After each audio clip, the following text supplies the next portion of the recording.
अब हम स्टार्ट करेंगे question answers. So question answer से स्टार्ट करते हैं, क्वेश्चन एंड आंसर्स। सो 6.2 है हमारा first question, that is define the work and what is its SI unit. So सबसे पहले आपने डिफाइन करना है कि what is the work and then उसके एसआई यूनिट्स बताने हैं।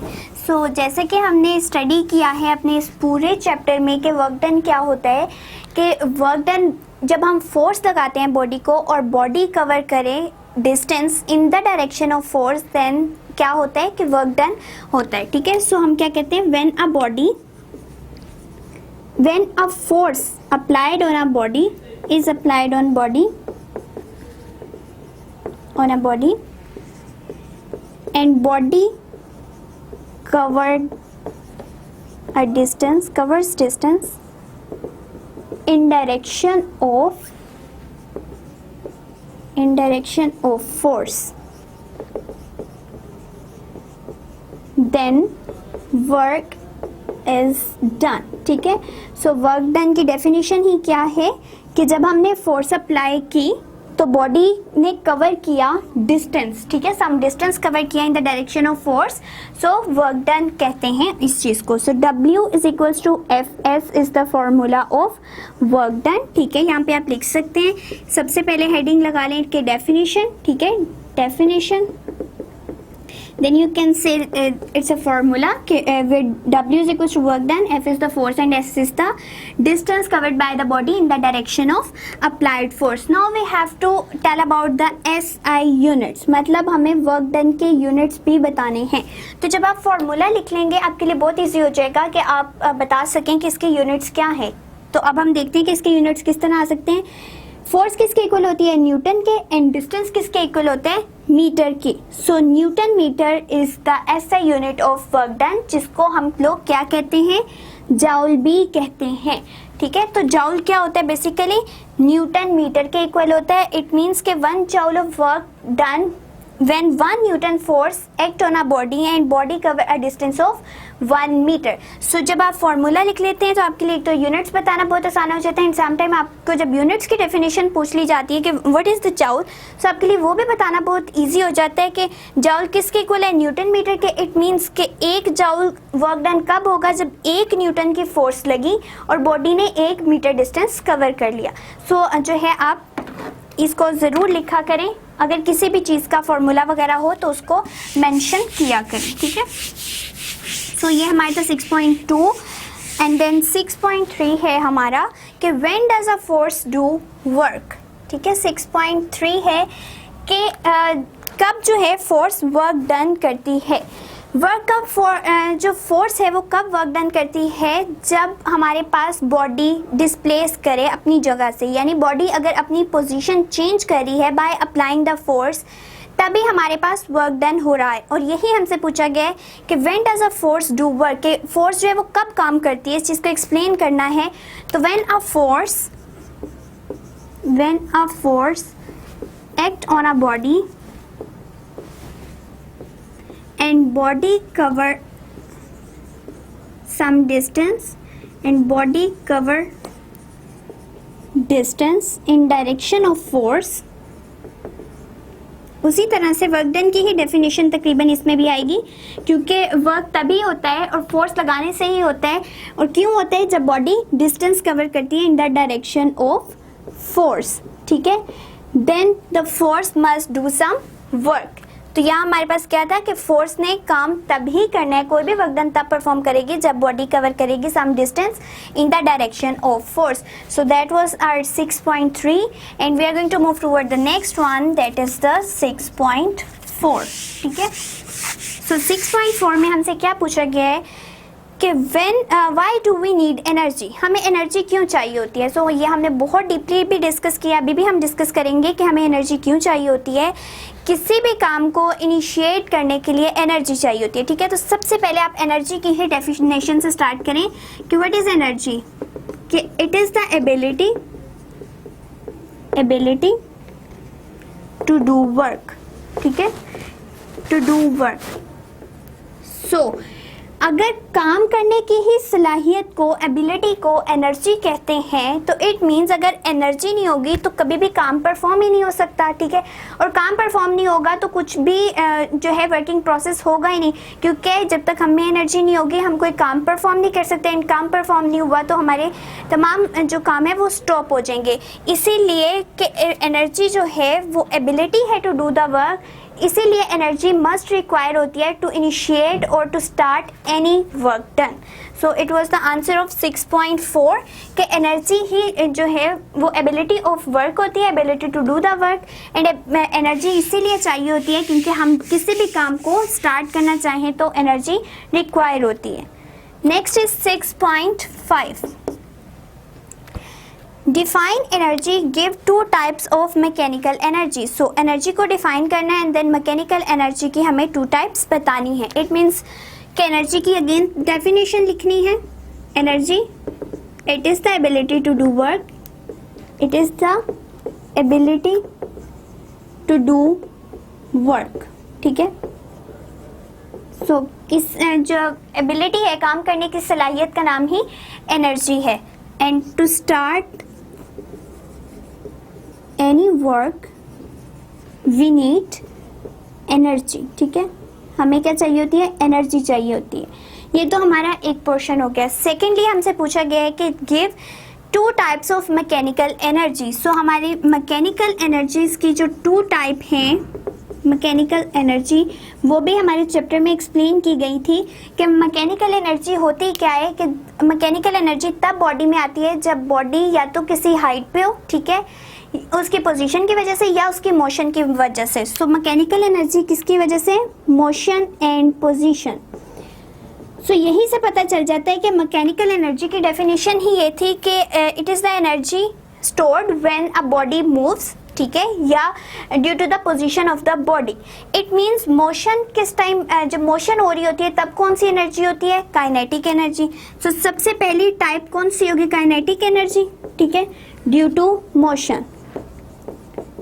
सो मैकेनिकल एनर्जी की जो डेफिनेशन है उसी में हमारे पास टू टाइप्स हैं कि एक जो मोशन की वजह से एनर्जी स्टोर होगी बॉडी में, that is kinetic energy, and second type is the potential energy due to position और हाइट, पोजीशन या हाइट। सो ये हमारे पास टू टाइप्स थी मैकेनिकल एनर्जी के। एंड मैकेनिकल एनर्जी होती क्या है कि mechanical energy is the energy which is stored in a body due to its motion और पोजीशन। एंड टाइप्स भी यही है कि kinetic energy due to motion and potential energy due to position. The next one is the 6.6,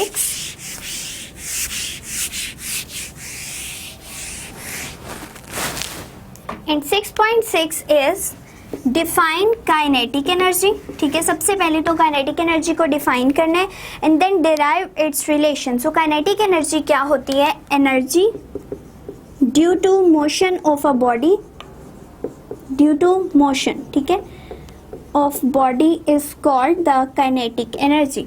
तो जब भी body move करती है, जो बॉडी में एनर्जी स्टोर होती है, that is the kinetic energy, ठीक है। तो अब हमने काइनेटिक एनर्जी का रिलेशन भी फाइंड आउट करना है। सो रिलेशन किस तरह फाइंड आउट करेंगे कि हम कह रहे हैं we are considering a body of mass m, ठीक है, जो कि मूव कर रही थी वेलोसिटी vi के साथ, ठीक है। इनिशियल वेलोसिटी vi थी एंड फाइनली क्या हुआ कि वो सम फोर्स लगाई एंड उसने डिस्प्लेसमेंट कवर किया या डिस्टेंस कवर किया। इट मीन्स कि फोर्स लगाने पे डिस्टेंस कवर हुआ है, यहाँ पे डेफिनेटली वर्क डन हुआ है। और वर्क डन ही फर्दर किस एनर्जी में स्टोर होगा? काइनेटिक एनर्जी के फॉर्म में स्टोर होगा। सो यहाँ पे जब हम लोगों ने फोर्स लगाई F, ठीक है, बॉडी ने कवर किया डिस्टेंस S।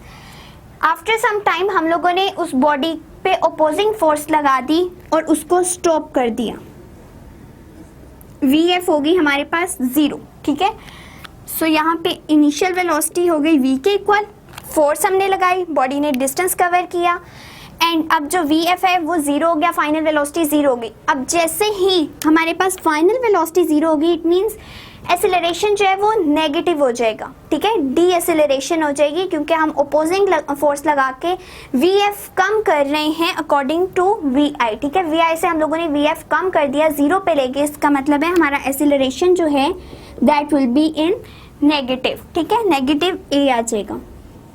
सो अब हम इसको इक्वेशन में देखते हैं किस तरह से हम इसको फाइंड आउट कर सकते हैं कि एफ क्या किसके इक्वल होता है, एम ए के। ठीक है, अब यहाँ पे जो हमारे पास एसेलरेशन आ रहा है it is deceleration with a negative sign. ठीक है, क्यों आ रहा है, क्योंकि हमने वी एफ को जीरो कर दिया। फाइनल वेलोसिटी जैसे ही हम जीरो करेंगे एसेलरेशन कम होना शुरू हो जाएगा एंड बॉडी स्टॉप हो जाएगी। सो यहाँ पे जो ए आएगा दैट विल बी नेगेटिव ए। ठीक है, एंड इस तरह से कर लेते हैं एफ ओवर एम, हम ए को सेपरेट आउट कर रहे हैं और नेगेटिव साइन यहाँ पे लगा देंगे। ठीक है, सो एसेलरेशन के साथ इधर आए या इधर आए एक ही बात होती है, इसलिए हम लोगों ने इस साइड पे लगा लिया। एसेलरेशन हम लोगों ने कर लिया फाइंड आउट। सो एसेलरेशन हमारे पास जो है that is minus F over M. ठीक है, अब according to the third equation of motion क्या होती है, V F square minus V I square equals to 2as।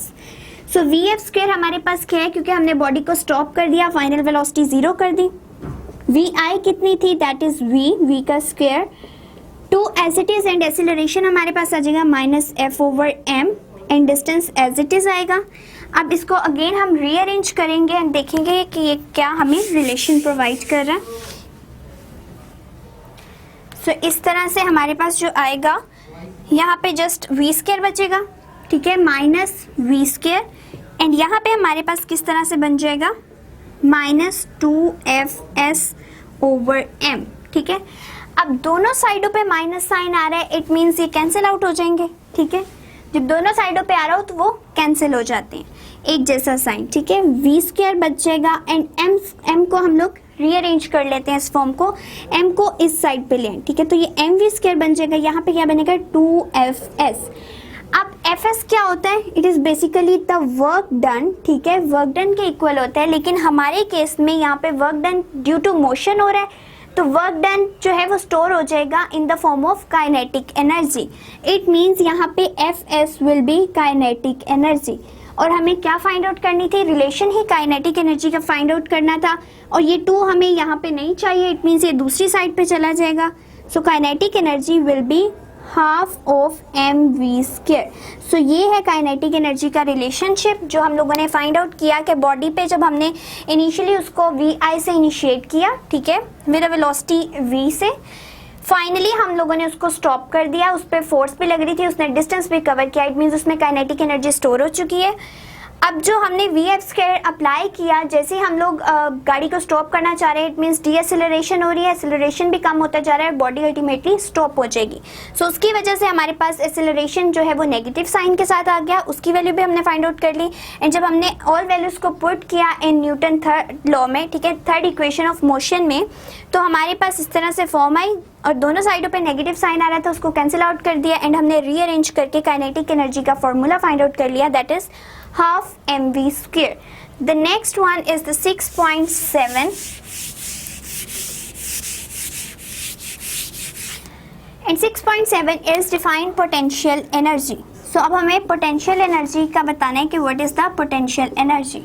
So energy when stored in a body due to its height or a position that is called the potential energy.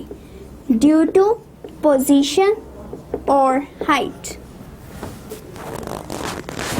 So height और position की वजह से जो भी energy store होगी that is called basically the potential energy and derive the relation. और अब हमने इसका भी रिलेशन फाइंड आउट करना है। ठीक है, अब रिलेशन किस तरह आ सकता है कि बॉडी हाइट पे जा रही है, इट मीन्स उसकी जो हाइट है दैट इज एज। ठीक है, अब बॉडी का मास भी होगा, ठीक है, एंड कंसीडर कर रहे हैं हम मास है बॉडी का m। सो क्या हो गया कि बॉडी कंसीडर की with a mass m and उसको डिस्प्लेस कर दिया एट अ हाइट h। ठीक है, जैसे ही हम h हाइट पे लेके गए, इट मीन्स अब उसमें ग्रेविटेशनल एसिलरेशन भी प्रेजेंट है। ठीक है, जैसे ही हाइट पे जा रहा है g की वैल्यू उस पे एक्ट कर रही है। अब जो वर्क डन यहाँ पे हो रहा है हमारे पास दैट इज बेसिकली mgh, और वो किस तरह से आया कि वर्क डन होता है fs के इक्वल। ठीक है, वेयर f किसके इक्वल हो जाएगा mg के, एंड s जो है वो h के हो जाएगा। तो यहाँ पे हमारे पास मास भी आ गया कि बॉडी का मास m था, ग्रेविटेशनल एक्सेलरेशन भी उस पर एक्ट किया, हाइट भी उसमें इन्वॉल्व थी। अब यहाँ पे जो वर्क डन है इसको क्या कहेंगे कि that is basically the potential energy. क्यों? क्योंकि जैसे ही हाइट का एलिमेंट आता है, हाइट का फैक्टर आता है, तो बॉडी में पोटेंशियल एनर्जी स्टोर हो जाती है. इट मीन्स यहाँ पे जो W है that is potential energy, and potential energy will be equals to mgh, and it was the relation of potential energy. The next one is 6.8, and 6.8 is why fossil fuels are called non-renewable form of energies. Non-renewable forms of energy क्यों कहा जाता है fossil fuels को? सो renewable resources क्या होते हैं कि जिनको बार बार यूज़ किया जा सकता हो, लेकिन नॉन रीन्यूएबल जिनको बार बार यूज़ नहीं किया जा सकता. तो फॉसल फ्यूल्स को जब एक दफ़ा हम लोग जो है स्टार्ट करते हैं उससे कोई भी वर्किंग करना, तो वो कम्प्लीटली डिस्ट्रॉय हो जाता है या कम्प्लीटली यूज़ हो जाता है. ठीक है, जिस तरह हम वुड को देखें या कोल को देखें, कोयला जो है उसको जब जलाते हैं तो अल्टीमेटली हमें ऐश मिलती है और ऐश किसी काम की नहीं होती. ठीक है, तो फॉसल फ्यूल्स जो हैं इनको जस्ट सिंगल टाइम यूज़ किया जा सकता है टू गेट द एनर्जी, और जैसे ही हम इनसे एनर्जी ले लेते हैं तो ये कम्प्लीटली वेनिश हो जाते हैं, ख़त्म हो जाते हैं. इसीलिए फॉसल फ्यूल्स को हम नॉन रीन्यूएबल रिसोर्सेज कहते हैं. So fossil fuels are used for a single time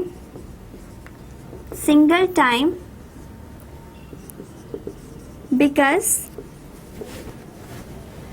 after single use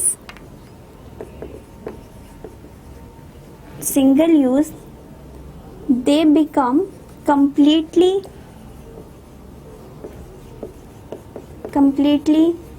vanished या destroyed. ठीक है, vanished या used भी आ सकता है. ठीक है, सो जो चीज़ बिल्कुल ही ख़त्म हो चुकी है, so they are called non renewable resources. उनको ही नॉन रीन्यूएबल रिसोर्सेज कहा जाता है क्योंकि उनको अगेन एंड अगेन यूज़ नहीं किया जा सकता. Non renewable resources.